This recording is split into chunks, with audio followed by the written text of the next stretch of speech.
This Coda Radio, episode 523 for June 21st, 2023.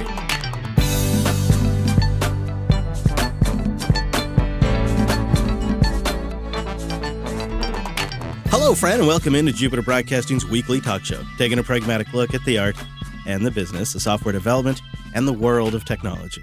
My name is Chris, and then peering into the future, it's our host, Mr. Dominic. Hello, Mike. Hello.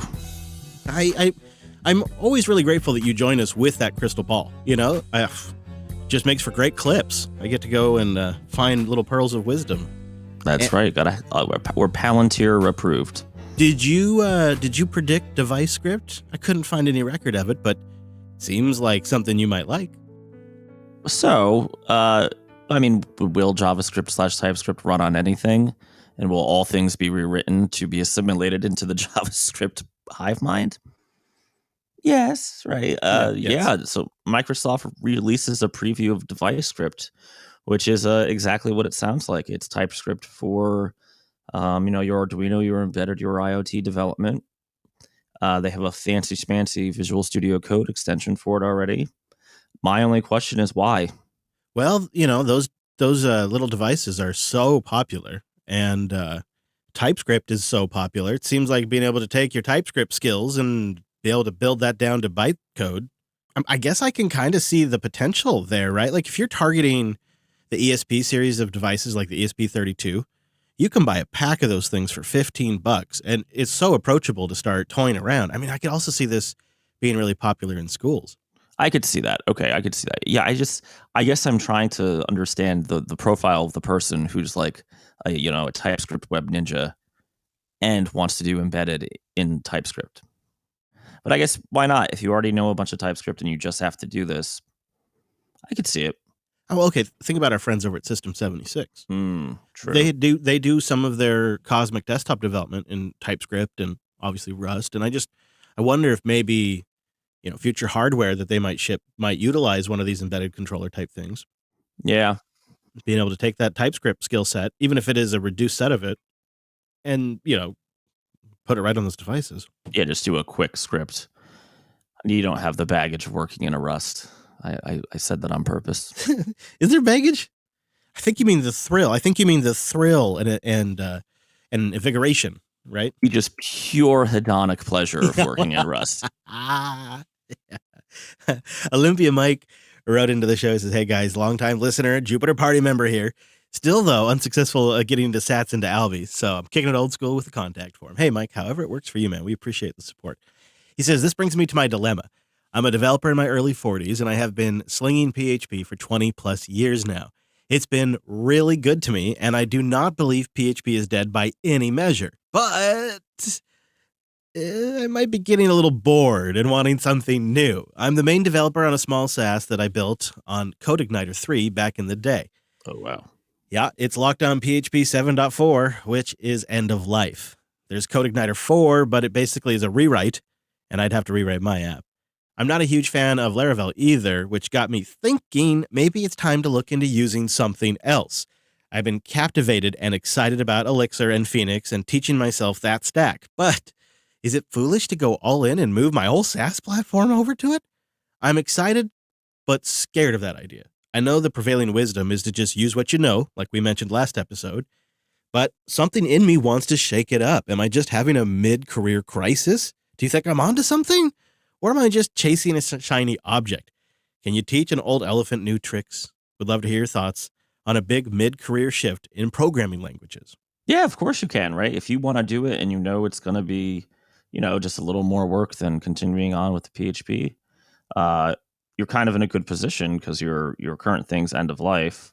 So I don't know too much about CodeIgniter. I know that it's old. I'm curious why Elixir if you want to write back in. But if you feel passionate about it and you want to do it, by all means. I know there's a lot of the old Rails folks actually went over to Elixir. So the Phoenix framework. Yeah, I think, with our emailer last week, we were kind of like, don't jump around. Kind of stick with what you got working was our kind of takeaway. And I have the exact opposite takeaway here because you are in a situation where you're using PHP 7.4. Yeah. And there is probably just a lot better options that have come along since you were using a product based on PHP 7.4. I don't think it's unreasonable to kind of be looking around right now. I think you're going to be looking at a straight up migration, right? You're going to build it up from scratch and do a straight up migration, but you could build knowing that. Yeah, you're in more of a position than of having to make some sort of decision. Yes.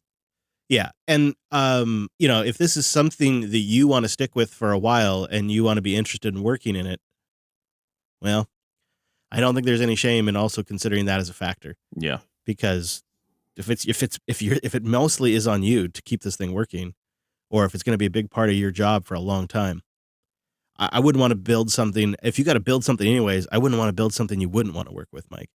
Appreciate you emailing in, Mike. Also, whenever we're in person, you let me know. I'll help you get set up with Albie. We'll get it done in a couple minutes. And once you're set, so easy. You'll be set forever. And let us know what you do decide. All right.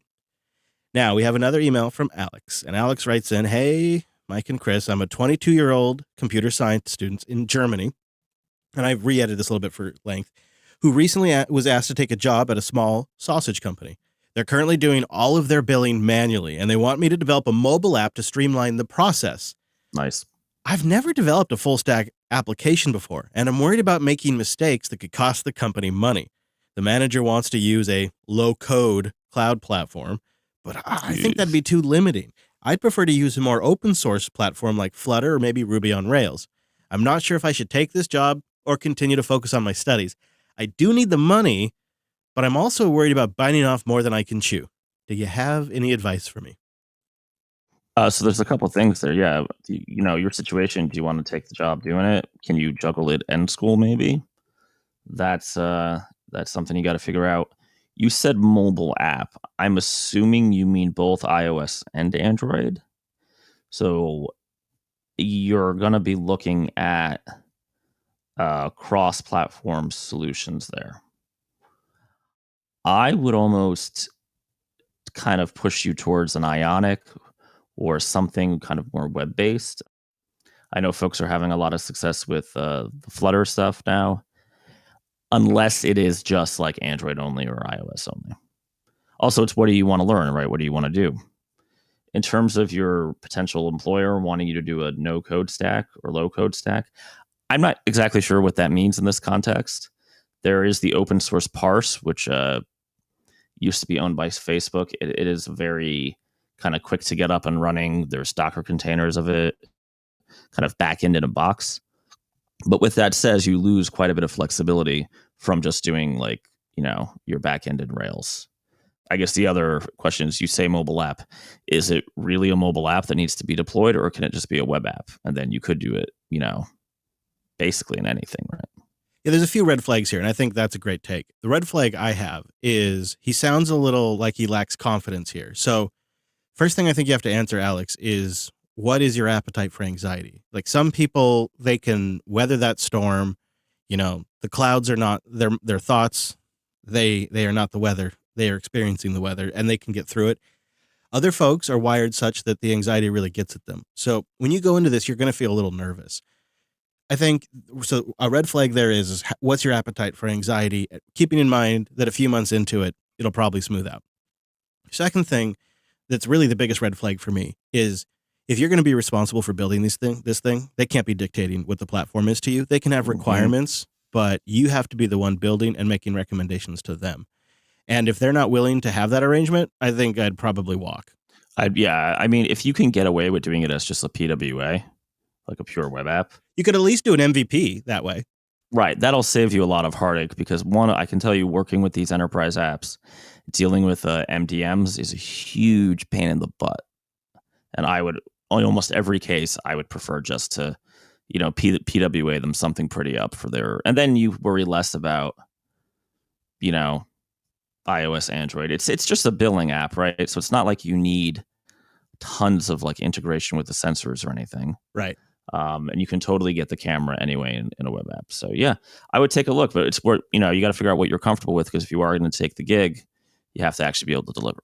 Alex, it sounds like they want you though. So that's a good position to be in. And I wonder if you would be comfortable with suggesting an arrangement, something like they bring you on at a junior payroll because you are open with them and explain, I'm going to be learning some of this, but I think I can build this. I think I can build it the right way.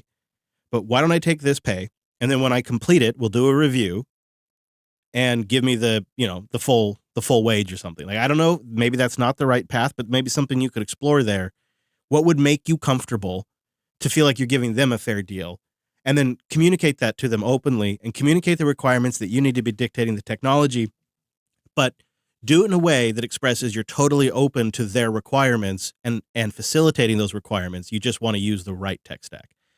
And then let us know how it goes, Alex, because I think that could be a great growth opportunity. I mean, that's a chance to put your training to like real practical use, and it's a great resume builder. Linode.com/coder. Head on over there to get $100 in 60-day credit on a new account. It's a great way to support the show, and you can check out the exciting news. Linode is now part of Akamai. All the developer-friendly tools like their cloud manager, their API, and the command line client that I love, all that stuff you use to build, deploy, and scale in the cloud, it's still there. In fact, now it's combined with Akamai's power and global reach. They're expanding their services to offer more cloud computing resources and tools while still providing that reliable, affordable, and scalable solution for you as an individual or for a business of all sizes. You can scale to millions. And as part of Akamai's global network of offerings, data centers are expanding. They're going all in worldwide, giving you access to even more resources to help grow your business, your project, your community, help serve your customers. So why wait? Go experience the power of Linode, now Akamai. Visit linode.com/coder to learn how Linode, now Akamai, can help you scale your applications from the cloud to the edge and see why we use it for everything we've deployed in the last few years. And that $100, that really lets you kick the tires. Linode.com/coder. A lawsuit alleges that Copilot has been tricky about what it's displaying. It says Copilot varies the output to avoid copyright situations, and the plaintiffs allege that GitHub violated copyright law by varying the output to avoid detection in the first place. They also allege that GitHub is violating open source licenses by using code without permission, and the plaintiffs allege that GitHub is unjustly enriching itself by using code without the developer's permission. This is all ongoing in the courts. We don't know how it's going to go yet, but I think that crystal ball saw this one coming. Yeah, we knew they were going to get sued all the time. Yeah. I like that their approach is like a Scooby-Doo villain here. They're just like, we'll like randomly change 125 characters out of this snippet. This is going to keep happening. It's like, you'd be like, you pull the mask off and it's the copyrighted code all along. Yeah, it's the Scooby-Doo of code hiding. The only thing that's kind of weird is the plaintiffs, the judge has granted them the ability to hide who they are. Yeah. Which is really unusual. So that just seems weird to me. Makes me think it's Apple behind this. You know how they did that like in the past? Microsoft has done this as well. They all do this, but they'll like sneaky fund a plaintiff to help them like basically proxy fight their competitor. It could be something like that. You mean like our good friend Mr. Hogan? Yeah, there could be a lot of that going on. It might not be Apple, but that could be why, or who knows? But it's actually a lawsuit just filed by Google Bard. I feel right to slow down ChatGPT. It's like, I feel like they should probably stack these because they're going to probably have to consolidate these lawsuits. This is going to be the first of a few, I would imagine. Oh yeah, you're going to have their competitors trying to slow them down, and then you're going to have the freedom, the freedom penguins suing them out of a sincere belief. And I'm not convinced it isn't Hulk Hogan. The toothpaste is out though. Yeah, it's too late. These large language models are all over the place. I'm running Stable Diffusion on the regular locally. I don't know if it's deriving it from copyrighted material. I just assume it's substantially changed enough. Gray area is gray, but it's out there. It's open source and it's living locally on my laptop. I don't go to any cloud service. There's no API key. I just generate it locally and I can't see it. What are they going to do? Chris is like, there is no paper trail. What are they going to do? Right. It's just that this is the very definition of the toothpaste out of the tube moment. Yeah, this is one of those, you're not going to be able to stop the tide here. Yeah, we're going to get to a point where there's going to be all kinds of demands to be able to digitally prove things are the original and whatnot. It's going to be a whole cultural shift. It's going to be a whole cottage industry for consultants. Great. Can I tell you about this product called WorldCoin? Oh, no. No. All right. So you and I, we've come to a peace with work from home. It's nice because it took a few years of us experimenting, both of us, with different models with our business, and we've come to a peace. The rest of the world has not. An internal memo from Google has leaked, and it says, quote, "We know that a number of people moved to fully remote work for many good reasons. As we all adjusted to the pandemic, for those who are remote and who live near a Google office, we hope you'll consider switching to hybrid work schedules. Our offices are where you'll be the most connected to Google's community. Going forward, we'll consider new remote work requests by exception only. Also, in this memo, your attendance to the office will be considered in your review." I just have to take a break here and say your HR person voice is, Chris, you need to do like television. I maybe I should do HR. I mean, You should do HR. Like, I know that I'm saying something super shitty, but I say it with a smile. Yes, is my tone not calm enough to reassure you that we're a family? Yes. Now And get your ass back at your desk. Well, this might be hard to hear. This is all business as usual, and we're here to do a job. Yeah. So Google is going to consider your attendance. Meta issued a similar notice about coming into the office to its workers. And then I think the one that hit closest to home is your buddy, friend of the show, David Heimer Hansen. Oh, God. He comes out and says hybrid is the worst of both worlds. He says that managers who are never in favor of remote work were using hybrid arrangements as a temporary measure. But the problem is that when you have a hybrid work setup, it wrecks the space for the office employees. It kills the benefits of both because you end up just people like will commute into the office and then they'll just get on a Zoom call to talk to the people who are working remote anyway. So everyone gets Zoom fatigue, even the people that end up in the office. Everybody has to make special accommodations for the remote staff that they don't have to make for in-office, even when they're in office. And David also says that because everybody gets Zoom fatigue, it also leads to half-assed work. And he says that the solution is to just commit to either full-time, all office, or all remote work. This hybrid has to go. I don't know, but then I would just say all remote, right? I'm shocked at how much backlash there is all of a sudden to this. I kind of thought that these companies would sort of give up. Or figure it out. I think it's too much of a cultural shift because the businesses that are born this way, it's a total non-issue. It's just not even like we never at JB discuss the complications that some of us are in studio and some of us are remote. And we deal with different time zones. We deal with all kinds of stuff. And it's just part of the job. And it always has been since the beginning of the company. And so it's just built in to how we run the company. And it just is a total non-issue. But then you see these people that are declaring like this is destroying productivity. David Sachs, VC and commercial real estate investor and co-founder of PayPal, he thinks that this is the biggest problem that tech companies face productivity-wise is remote work. And then, of course, he's got all these examples. I'd like to hear from somebody out there if this is you, but he's got all these examples of people that are taking multiple jobs when they work from home. And he says nobody's focused on anything. And there's none of that sort of hallway chatter that creates connections, and it's destroying productivity. And it's like nobody can just kind of meet in the middle on this thing. And it's creating like these companies now that are taking like these stances to signal to their investors that they're on top of this issue that they've created themselves. Well, also, have you ever been to like a tech company? You see, yeah, sure, there's, rows of desks and everybody's got noise canceling headphones on. True. Yeah. They've all like huddled down in their pod in the cubicle and they all have their headphones on. Hopefully listening to the Coda Radio podcast. Hello, dark matter developer out there. Yeah, so it's hard to even say when this is going to get settled or if. because I feel like we have this ebb and flow nature to this problem. It's just we seem to keep yo-yoing back and forth.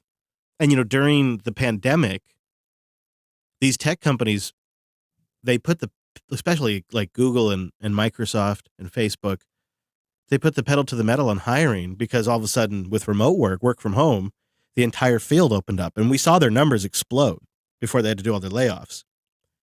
All those people were hired with the expectation of working from home. Yep. They're getting the deal changed on them. This is the business aspect of it, right? Like you get the deal changed, and what are you going to do? You're going to quit your job at Google right before a recession? I don't know. Yeah. Well, and isn't that the other factor too? They know they have leverage again. Yeah. Yeah. In other news, our man Sam Altman is apparently been going around to world leaders, including the president of France. He's been everywhere from Israel, Jordan, Qatar to the UAE. I don't know what the hell he's meeting with world leaders. Look at this. He's meeting with world leaders to discuss AI regulation. He is on a mission. Yeah, the UK wants early access to DeepMind and OpenAI's tech before they release it to the public going forward. That's one of the things he's discussing with them. Can we just pause for a second and acknowledge that what he's built is a large language model with a JavaScript interface on front of it that makes it type responses out like a computer from the 80s. And that sort of magic smoke that they've put in front of it somehow really has really got people thinking they're onto like Skynet here. And so by basically getting a large language model that can nail your interactions 60 to 70% of the time and do it in a way that looks like the computer's responding back to you, like almost like a human, that parlor trick has opened the door. Think about this. This guy who's a coiner, who also now runs an AI company that got funded by Elon Musk, who's a lunatic, is now getting the door opened to all these world leaders to go scare them about the dangers of a new technology.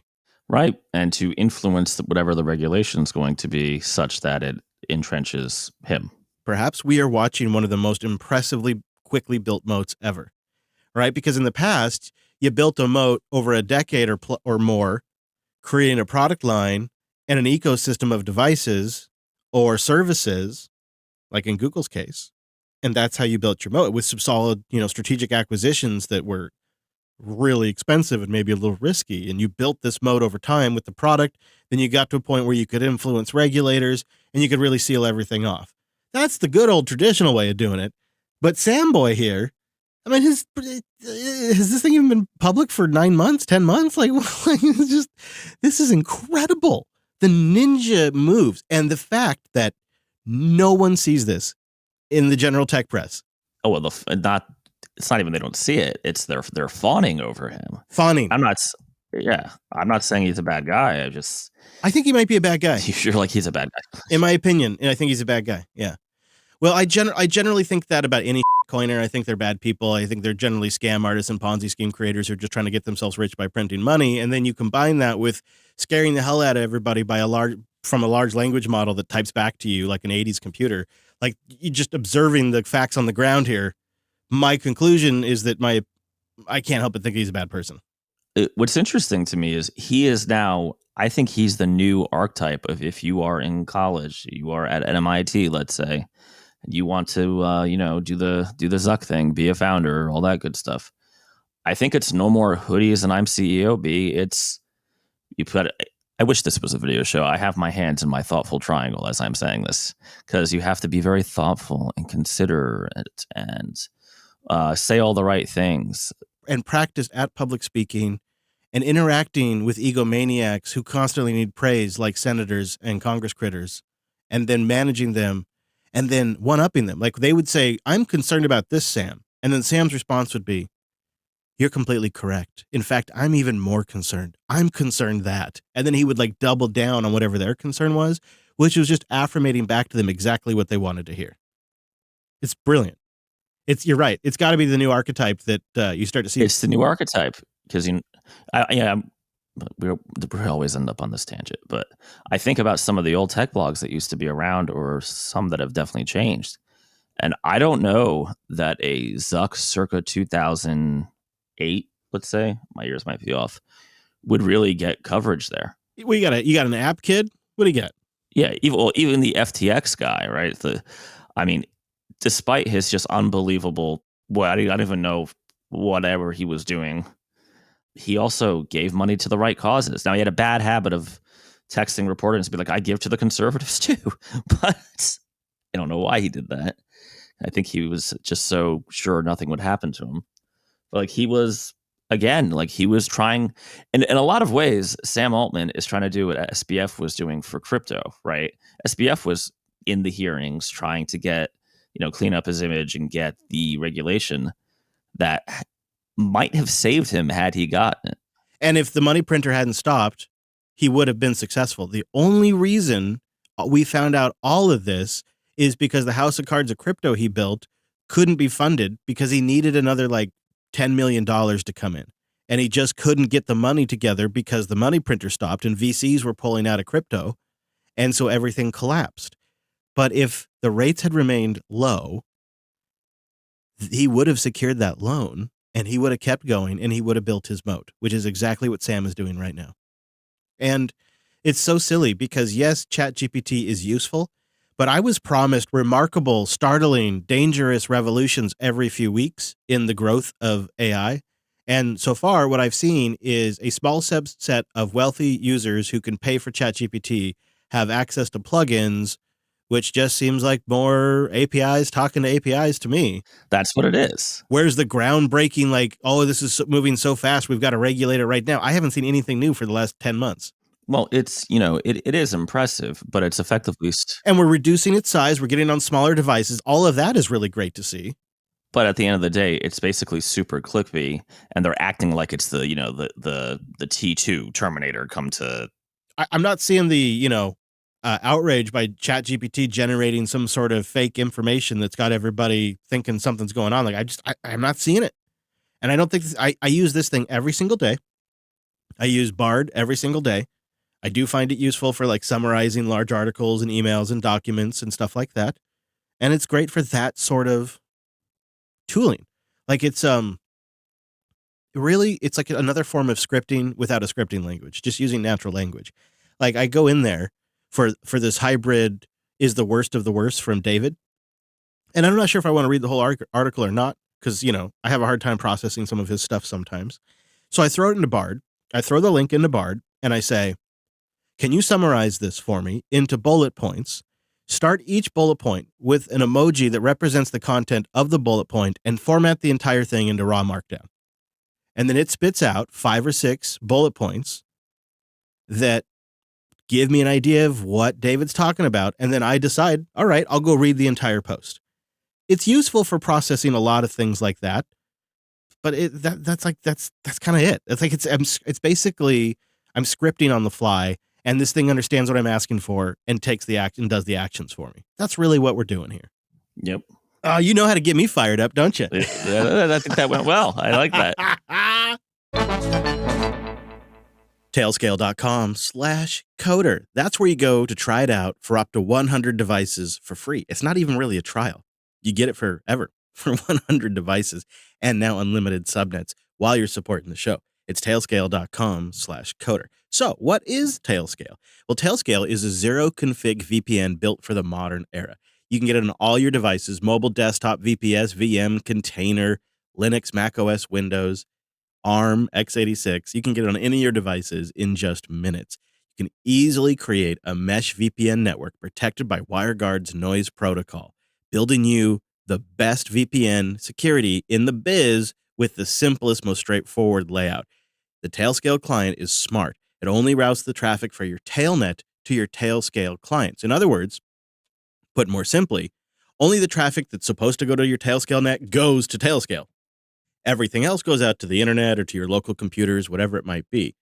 That means you can leave Tailscale running persistently. So that network is always there. Like I run it on my phone 24/7 and I sync everything to my personal Nextcloud server that doesn't even have a public IP. It's all over Tailscale. The other thing that's really powerful about that is you can start bringing in devices that don't necessarily have the ability to install the Tailscale software on it. That's where the subnet routing comes in. For example, I have solar equipment at home that I want to be able to check to see how my solar production is doing. And it's old firmware, right? It's a hardware device. I can't put Tailscale on there. But I've got an Odroid running Tailscale headless at home, and that has subnet routing turned on. And it will route the request for that LAN for my other machines that have the Tailscale client. And it works so well for my laptop, my desktop, my phone. I can just go right to my device and see how my solar's doing from anywhere in the world. Doesn't matter if it's behind double carrier grade NAT or anything like that. Tailscale just works. Lots of services are popping into Tailscale as well, making it just so smooth to do testing, to bring maybe somebody in to look at a project as you're building it out without having to expose it to the public internet. Go try it out. Support the show and go to tailscale.com/coder. King Hat in the Matrix wanted to get a little insights on your hiring process, what you're looking for in a developer that might be joining your team, because I think he's going to be getting into the job market soon. And I guess he's just trying to get a sense of what he should optimize for. Yeah, sure. I mean, a lot of different managers will have different requirements. My biggest thing is I like to see what kind of projects you've done before. Ideally, if they're on GitHub, that's awesome. Process is usually pretty straightforward. There's a quick conversation, then a coding test, which is, take home, you just throw it on GitHub. And then we go over the test together. It's just like it's like a toy assignment, right? Beyond that, there's a final interview with me and another manager here, and go ahead and see where we landed, right? Does it seem like a good fit? I don't care so much about, you have to use this, you have to use that. One of the nice things about being remote is it's kind of, here's your laptop and good luck. With that said, we do run a pretty agile, I hate that word, but we try to run things as much as possible in sprints. Sometimes you can't do that if the work order is so big, but we try.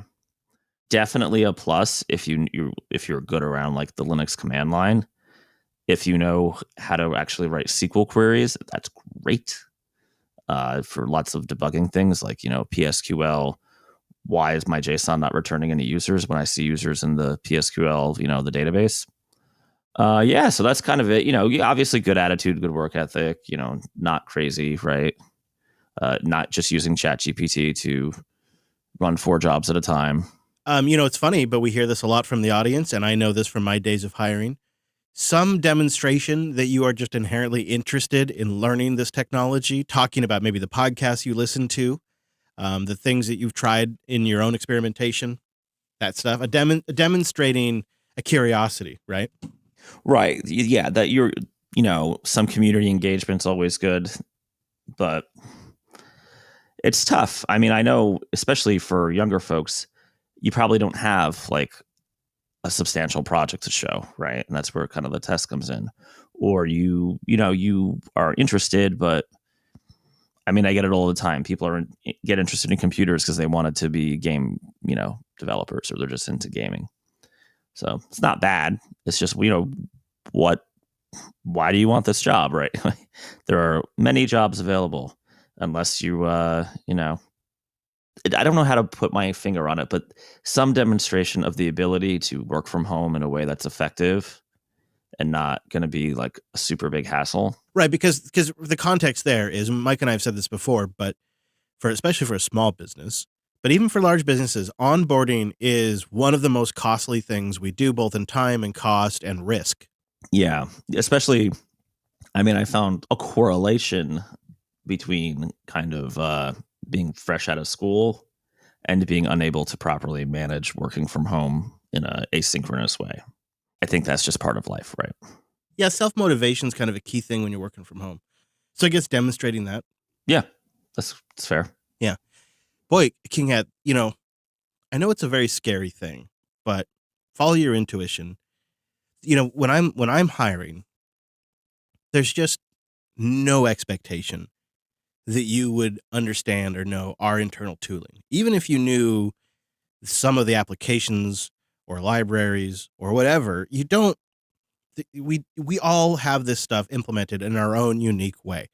So you don't worry so much about knowing the ins and outs of every little language or technology, and more so demonstrate the ability to adapt and learn and be self-motivated, maybe to Oh yeah, yeah, yeah. I love getting into that stuff. I dig into that, on the weekends or something like that. Keywords like that'll get you far. Just looking for somebody who's intelligent and can communicate and is self-motivated. And don't be afraid to say what you don't know, right? In fact, it's really one of the most, I think, over all these years, bad situations I've had when I hired somebody was the young man just lied. And he managed to pass the test with the help of a friend. And it was just, to the point of like he couldn't get, at the time we were using, I think, RubyMine. He couldn't get his RubyMine up. Hey, man, I thought we weren't going to share my story on the air. So then he just ended up flying to France to meet President Macron. And, he's now an AI. Right. Start WorldCoin. Yep. He might as well scan the iris of Macron while he's over there and get him set up with his WorldCoin account. Oh my God. Gotta have that. That's like Bond villain level stuff. I know.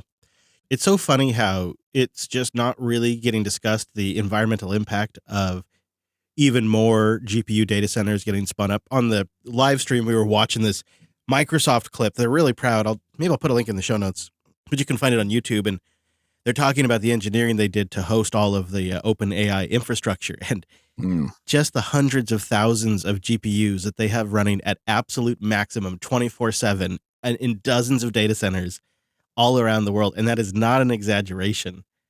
It is hundreds of thousands of these NVIDIA GPUs.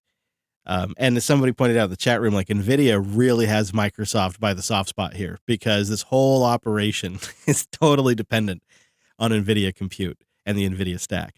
But nobody really talks about the environmental impact of OpenAI, ChatGPT, and Bard. And something else that I came across on the BBC that I just thought was really gross, just in this sort of vein, is cloud computing companies are rotating through storage all the time. And for data security and safety reasons, even when the drives are perfectly fine, they destroy them. And it's become such a large industry because there's so many data centers now that there's these entire companies that all they do is go around and securely collect hard drives and then securely destroy them. But one customer, in this interview the BBC did, they were shredding 5 million hard drives for a single customer, just one of their customers. They don't even try to check them to see if they're reusable because they want to just make sure that they're totally compliant.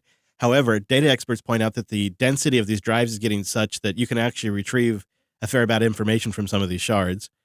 And of course, people argue that you could just follow certain standardization process and you could wipe it and you could cryptographically verify it is completely wiped. There are ways to reuse these disks. And instead, we're just shredding millions and millions and millions and millions of perfectly good hard drives. Yeah, they probably have a large duty cycle, but it's just when an industry has representation, you don't get to hear about these kinds of things. You get little reports, little leaks of information here. And then when an industry, like a small business industry or something like that, doesn't have representation, you hear about all of the problems with the power use or the environmental impact. And it's just a part of the way this whole game works. I'm sick of it. I'll put a link in the notes. I just, it's funny how you look at the praise that SBF got and Altman gets now, and then you look at how in a different light you could look at his little WorldCoin project. You could look at the tens of thousands, hundreds of thousands potentially of GPUs that are running 24/7 to facilitate Bing GPT and Chat GPT. And you look at the way he's manipulating these different world leaders. Much of them are too old to understand the technology, no offense. And it's hard to see how that gets covered in one light. It feels like it's so broken now that the system, it's like it's unfixable. Like you're not going to see The Verge covering any of this. They're not going to talk, even though it's all out there, right? One Verge reporter could listen to this podcast and hear us going on about WorldCoin and Sam Altman about building the problem and the solution, and they could write up a thing on it. It's all out there. There's videos of him talking about it. Well, I don't think it's ignorance or choosing not to. Right? Yeah. That's sort of my point. A story we don't have in the show notes, but so the Wired had this story come out today. The U.S. is openly stockpiling dirt on all citizens, and they're basically, I put the link in the chat, They're buying from data brokers and, basically like credit card information to know a bunch of shit about everybody. Yeah, it looks like this is from a report from the Office of the Director of National Intelligence, which was just declassified. And they're buying up troves of this data from these different facilitators. I've heard this before, too. They collate health records, cellular information. Like you can just buy cellular information and you can just buy credit card information. Yeah. Yep. So that seems questionable. Not great, right? I mean, not great. Not great. Yeah.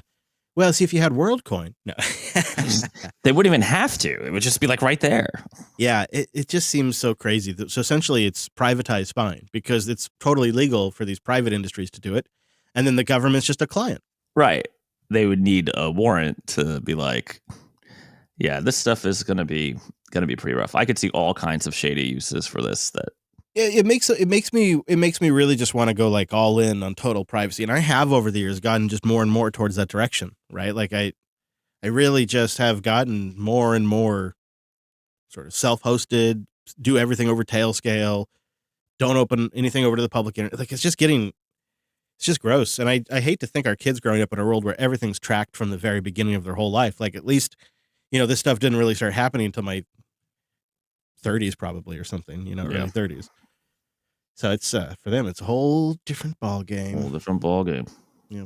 Hey, citizen. Well, we do have a quick boost update for y'all because this is a pre-record. There won't be any boost, but please do keep the support up.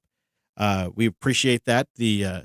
As winter sets in for the ad market, the members and the boosters, they matter more than ever. And I've been reflecting a lot on what I'm going to do as I kind of just see things getting tighter. And I'm going to follow the old saying that you make hay when the sun shines, and when it's winter, you rest up. And I think what I'm hoping is that through this period, we kind of realign the business towards member support and boost support and audience support, and then we work with sponsors on a more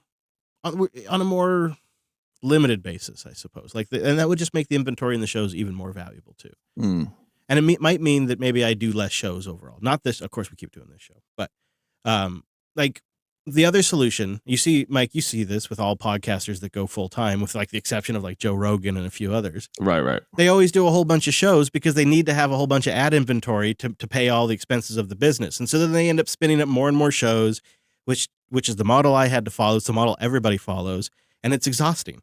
And that sounds terrible. And then you end up making the shows for the advertisers, and it's just, So I'm hoping that as things sort of slow down, this is a period of time for JB to kind of re-architect a little bit. So your support matters more than ever, either through the boost or through the membership program. CoderQA.co for the members, where you can support all the shows at Jupiter.party and help us build for the next 15 to 30 years. I mean, I'm going to go until the voice gives out or the brain gives out. That's what I figure. As long as there's an audience, right? That's right. Why not? Or I say something really, really stupid. That could always happen too. It seems likely. Anywhere you want to send folks before we get out of here? Go to alice.dev or at Dumanuco on the Elephant site. I recommend it. I would bookmark it. Maybe set it as your homepage. You don't want to miss out on anything. Now we'll be back to our regular scheduled streams and all of that. You can find the show at jblive.tv on Mondays at noon Pacific, 3 p.m. Eastern, or just go to coder.show/subscribe. And then you just get the show whenever we publish it. You don't worry about when it gets recorded. That's always nice, too. Thanks so much for joining us, and we'll see you right back here next week.